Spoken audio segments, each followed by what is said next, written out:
नयागढ़ जिला अंतर्गत गणिया स्थित श्री श्री रघुनाथजीउ उच्च माध्यमिक विद्यालय को छात्र छात्री और विद्यालय कर्मचारी मानक सहमति तथा उपरिस्थ अधिकारी सूचना प्रदान पर गत 8 तारिख सोमवार दिन भारप्राप्त अध्यक्षा उच्च विद्यालय को छुट्टी घोषणा करथिले। एहाकु नै किछि निर्दिष्ट गणमाध्यम प्रतिनिधि ईर्षा परायण होई आक्रोशमूलक भावे महाविद्यालय कर्तृपक्षक विरोध में खबर परिवेषण करथिले। मंगलवार दिन एहाकु नै एही महाविद्यालय छात्र छात्री समेत अनुष्ठान कर्मचारी माने तीव्र निंदा करिसेंति। महाविद्यालय भारप्राप्त अध्यक्षा सलीला सेठी विरोध में संपृक्त गणमाध्यम प्रतिनिधि आक्रोशमूलक भावे खबर परिवेषण करने शिक्षानुष्ठान भली एक पवित्र मंदिर को निजर स्वार्थ पई बदनाम करने सह नयागढ़ जिले में सुनाम अर्जन करिथिबा एही मनीष तैयारी कारखाना नारे कलंकर दाग लगैबा घटना को बुद्धिजीवी महल रे तीव्र निंदा करा जायछि।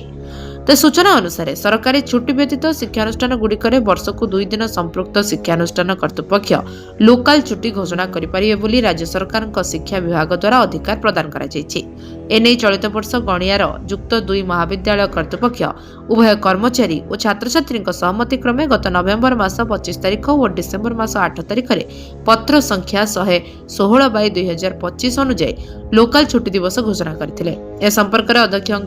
तरफरु ईमेल जोगे गत नवेम्बर 22 तारिख विभागीय उच्च कर्तृपक्ष नयागढ़ उपजिलापाल तथा उक्त शिक्षानुष्ठान परिचालना कमिटीर सभापति को सूचना प्रदान करथिले। तबे सोमवार उच्च विद्यालय छुट्टी थिबा समय संपृक्त गणमाध्यम प्रतिनिधि विद्यालय भारप्राप्त अध्यक्ष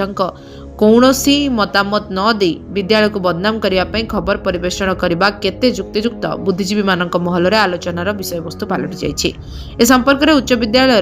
भारप्राप्त अध्यक्षा सलीला सेठी को पचारिबारु छात्र छात्री और कर्मचारी सहमति सह उपरिस्थ अधिकारी को सूचना दे लोकल छुट्टी घोषणा करा जायतिला बोली मत रखिथिले और विद्यालय को बदनाम करने संपृक्त खबरदाता एभली मिथ्या तथा आक्रोशमूलक भावे खबर परिवेषण करुछन्ति बोली से कहिथिले। तेबे आसंतु ए विषय सीधासलख कथा हेबा महाविद्यालय अन्य कर्मचारी और छात्र छात्री मानक सहित। आमर गवर्नमेंट तरफ लेटर अच्छी कि आमर 2 दिन लोकल हॉलिडे अच्छी आउ ए अधिकार आम प्रिंसिपल रही आम गोटे छुट्टी को आम जो मणिभद्रा आमर जो कलाबाटी यात्रा होता से दिन गोटे नहीं आउ काली आम सब छात्र छात्री डिमांड करूँ अध्यक्ष को कि से आम गोटे दिन छुट्टी देवे किंतु ये बहुत अपप्रचार होती आउ से जो कहते कि अभिभावक मैंने कहते कि आमर पाठपढ़ार विशृंखला हम ये जो अभिभावक कहते प्रथम से आसिक अध्यक्ष सहित देखा करूँ कथा हूँ आउ से जो कहते कि आम पाठपढ़ार ये विशृंखला हम केवल गोटे दिन छुट्टी सेटा किसी नुह आपड़ जो एवं जहाँ भी जो अपप्रचार करम पिला बहुत प्रेसर आसमें आम पाठपढ़ा आमर बहुत विशृंखला हम शिक्षार भित्तिभूमि केमी भाव में भल भाव में डेभलप हम मीडिया बंधु मान मध्यम अपील करुच्ची आमर ये वार्ता प्रत्येक जगह गणियार प्रति कण अणकड़ में पहुँचू अभिभावक मैंने आमको साहाय्य करूँ सपोर्ट करूँ शिक्षा को केमी आग को आम नहीं पारू ये पिला पाठपढ़ा तो सेमती किसी बाधा देनी जेहेतु आम जेहेतु अनुरोध कर किसी बाधा देनी तेणु एबे जो न्यूज कर जहाँ अपप्रचार होती से पाठपढ़े विशृंखला सृष्टि आम अध्यक्ष महोदय आमको नोटिस देते से 22 तारिख दिन उपजिलापाल को इमेल करते एवं तापर 8 तारिख दिन आमर गतकाली सोमवार दिन छुट्टी घोषणा होता किंतु किसी रिपोर्टर माने आम अध्यक्ष नारे मिछ आरोप लगे किंतु सेटा आम छात्र छात्री मानक अनुरोध क्रमे आम अध्यक्ष महोदय छुट्टी घोषणा करते गवर्नमेंट आमर जहाँ अच्छी ऑप्शनल हॉलिडे आमको तो 2 दिन अच्छी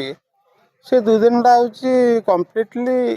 इच्छा दिन तेणु अध्यक्ष जदि चाहिए से 2 दिन की जेकोसी डे भी से नहीं पारे। गवर्नमेंट गाइडलाइन अनुसार प्रत्येक प्रिंसिपल मान को 2 डेज लोकल हॉलिडे ऑथराइजेशन करा जायछि जोटा कि मो पावर अच्छी से मो पिला मानकर डिमांड अनुसार आ स्टाफ दरकार अनुसार मुझे गोटाए नहीं जाइए आमर रामबाबा यात्रा था जोटा कि लोकल फेस्टिवल था सहित आमर आउ गोटाए आम 8 तारिख पिलांई आमर जो आम छुट्टी टे नहीं तार पूर्वर आम नोटिस कर प्रथम से इंटीमेट कर डिपार्टमेंट को इंटीमेट कर तत्सहित आम सब कलेक्टर आमर प्रेसिडेंट जी मेल माध्यम इंटीमेट कर। गणियार सदाशिव पात्र रिपोर्ट लिव लाइफ ओडिया।